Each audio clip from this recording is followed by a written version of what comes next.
श्री गणेशाय नमः. श्री स्वामी समर्थ. सुप्रभातम. नमस्कार. सिया ऑफिशियलवर आपले सुस्वागतम. योगेशं सच्चिदानंदं वासुदेवं व्रजप्रियं धर्मसंस्थापकं वीरं कृष्णं वंदे जगद्गुरुं. आज दिनांक 1 जानेवारी 2026 आजपासून सुरू होणाऱ्या इंग्रजी नववर्षाचे स्वागत करूया.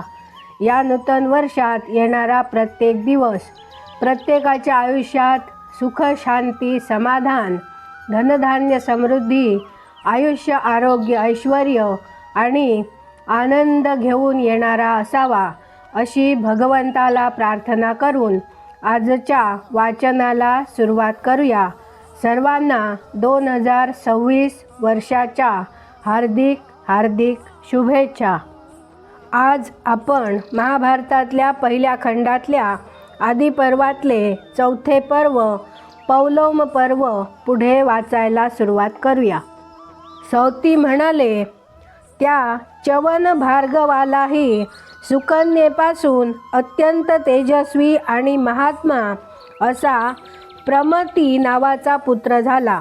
धृताची नामक अप्सरेपासून प्रमतीला रुरु नामक पुत्र झाला आणि प्रमद्वरेपासून रुरुला शुनक नामक पुत्र झाला. हा शुनक फार मोठ्या सामर्थ्याने युक्त असून भृगुवंशातील सर्व ऋषींना आनंद देणारा होता. त्याने उग्र तपश्चर्या केली आणि शाश्वत कीर्ती प्राप्त करून घेतली. हे ब्रह्मन, आता महातेजस्वी रुरुचे संपूर्ण चरित्र मी आपणास विस्ताराने सांगतो, ते आपण यथासांग श्रवण करावे. पूर्वी तपश्चर्या आणि विद्या यांची जोड ज्याला लाभलेली होती त्याला स्थूलकेश या नावाने विख्यात असलेला एक थोर ऋषी होऊन गेला. त्याच्याच काळात विश्वावसू नामक गंधर्व राजापासून मेनकेला गर्भ राहिला.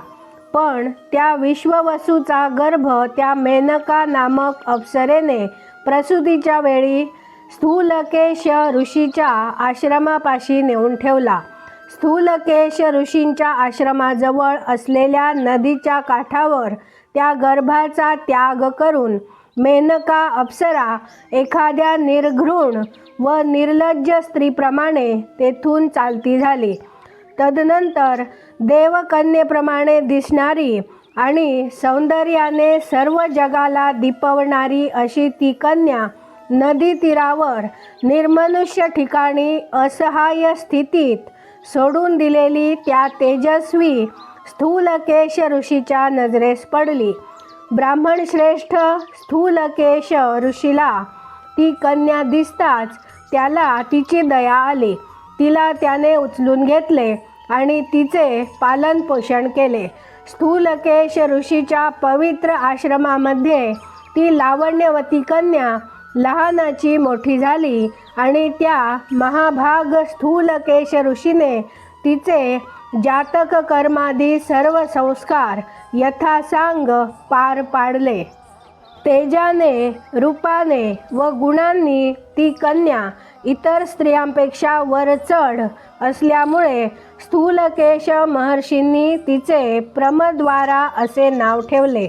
एकदा असे झाले की त्या आश्रमामध्ये प्रमद्वारा रुरुच्या नजरेस पडली आणि तो धर्मात्मा ती दिसताच मदन संतप्त झाला आणि आपल्या मनातील विचार त्याने आपल्या मित्रांकडून आपला पिता जो प्रमती त्याच्या कानावर घातला आणि प्रमतीने कीर्तिवंत स्थूलकेश ऋषीकडे प्रमद्वरेला आपल्या पुत्रासाठी मागणी घातली.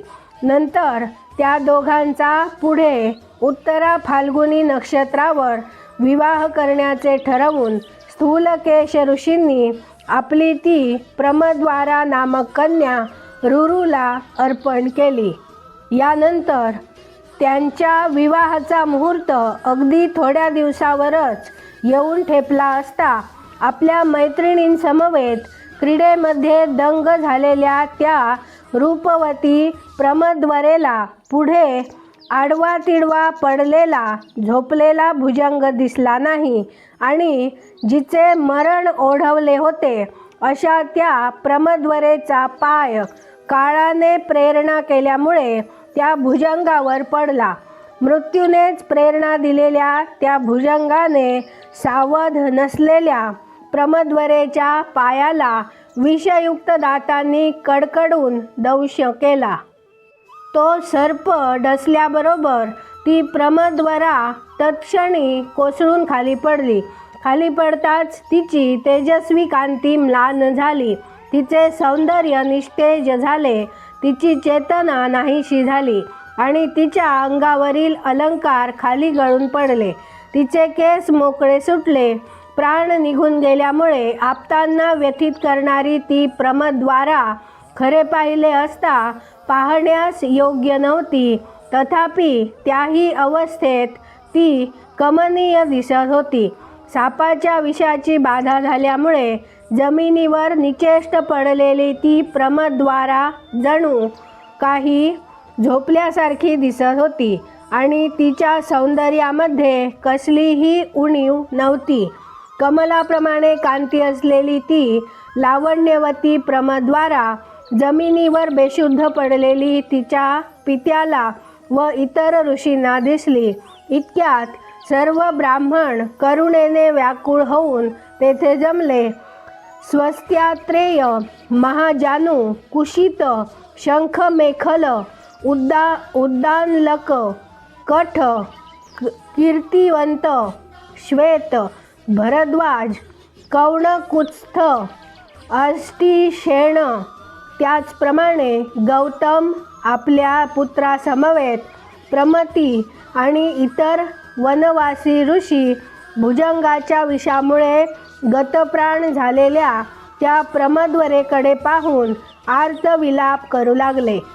तिचा पती रुरू दुःखाने अगदी दीन होऊन तेथून दूर गेला.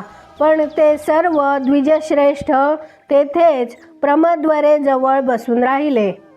आज आपण इथे थांबूया. याचा उरलेला भाग आपण उद्या वाचूया.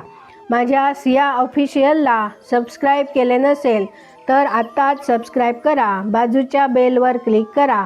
लाईक करा, शेअर करा. कमेंटमध्ये तुमचे विचार नक्की कळवा आणि राधे राधे लिहायला विसरू नका. धन्यवाद. जय श्रीराम. जय श्री कृष्ण.